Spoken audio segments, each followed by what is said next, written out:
Last week, of course, La Liga announced they'll be taking one game to the States this season. Sid Lowe took to Twitter and said some rude words.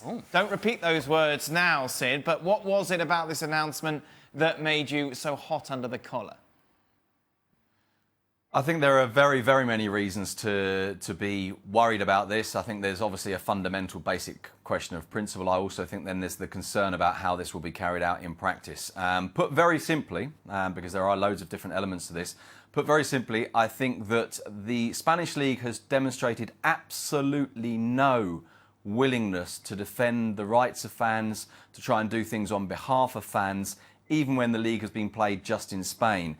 So the idea that they are, if you like, the right guardians of a decision like this, a decision that can be significant and important like this, frankly, that idea is very difficult to sustain. And so that's my fundamental concern, that this will be another step towards the alienation of football fans from the game.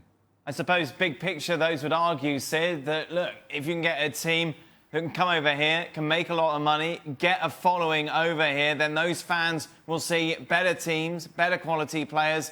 Big picture.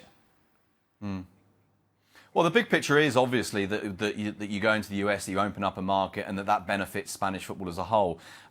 The first thing to say, of course, is that we need to see the evidence that that's actually true. We need to see the evidence that one game a season in which, let's say for argument's sake, you go to the biggest stadium there is and the stadium gets absolutely full. You go to that stadium, you get maybe, what, 100,000 people in there?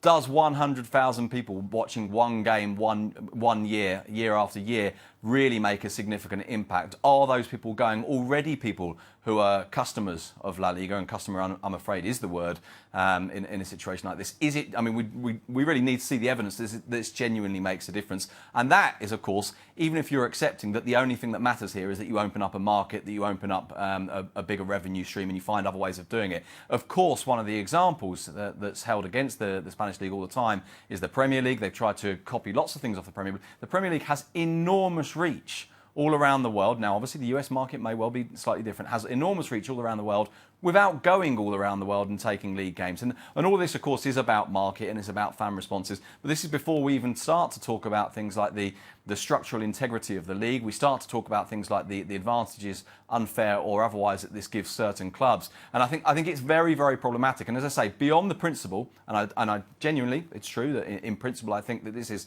very, very questionable. I think in practice as well, this has some very significant questions that need to be answered before it goes ahead.